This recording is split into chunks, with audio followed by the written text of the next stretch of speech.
Bernard Jomier, pourquoi ne pas avoir choisi cette option du test négatif obligatoire à l'entrée d'un cancer, comme cela avait été efficacement prouvé lors du concert d'Indochine? C'est très juste de rappeler ce concert qui a eu lieu au printemps dernier, effectivement, et on avait prôné d'ailleurs à la mission Covid du Sénat la reprise dès le mois de mai des activités culturelles, au vu notamment de ces données. Je crois parce qu'il y a un défaut d'anticipation qui est récurrent. Le gouvernement pense sans arrêt que ça va passer. Et quand vous regardez ce qui a été fait au mois de novembre, par exemple avec les écoles, où le nombre de classes fermées augmentait, eh bien le ministre de l'Éducation a allégé le protocole, allégé le protocole. Et il a fallu attendre 10 jours de plus pour qu'il soit à nouveau réinstallé.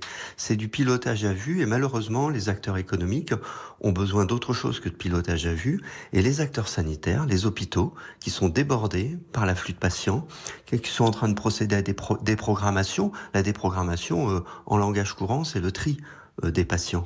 Eh bien les hôpitaux n'en peuvent plus. Et malheureusement, cette vague, on l'avait vu arriver, puisqu'il y a eu la vague Delta avant. On a géré la vague Delta de façon beaucoup trop lâche et, on va dire, sans prendre des mesures de réduction de la circulation du virus. Et on entre dans la vague Omicron avec 3000 Qu'on personnes voit en arriver réanimation. aussi, mais Et aujourd'hui, personne n'est capable de dire d'ailleurs comment elle va se traduire dans les hôpitaux. Donc en clair, Bernard Jomier, il fallait choisir soit des contraintes beaucoup plus fortes, et pour tout le monde, pas seulement pour le milieu du spectacle, soit aucune contrainte, tout miser sur la vaccination, mais laisser les salariés et les professionnels du spectacle tranquilles. alors, il ne faut pas opposer sans cesse l'économie et la santé. Là, on a le sentiment qu'un choix a été fait, c'est de maintenir les activités au détriment de la logique de santé. Mais la réalité, c'est qu'on est tous confrontés à cette épidémie dans toutes ces données, on va dire. Et ce qui est important, c'est vraiment de l'anticiper, de prendre des mesures cohérentes.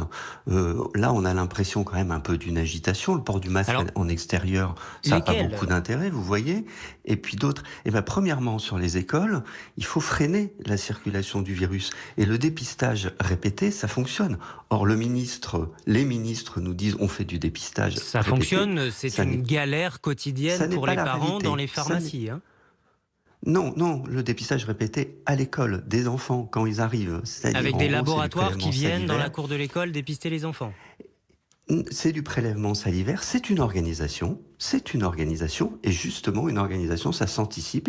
Il y a des pays qui le font, ça fonctionne, ça permet d'éviter les fermetures de classes et en même temps d'éviter les contaminations. Mais au lieu de ça, il y a un choix qui a été fait, qui n'est Vaccination pas plus massive des dit. enfants aussi? Bien sûr, il faut les vacciner. Bien sûr, il faut les vacciner. Parce que le vaccin a démontré chez les enfants qu'il était sans effet secondaire embêtant. Et deuxièmement, qu'il permet de réduire la circulation du virus et de protéger les enfants. Mais il faut absolument que la rentrée scolaire du 3 janvier ne se passe pas dans les conditions actuelles. Sinon, on va avoir à nouveau une reprise importante de l'épidémie chez les enfants. Et elle se Donc diffuse, vous le savez, vaccinons les après, enfants, aux autres personnes. mais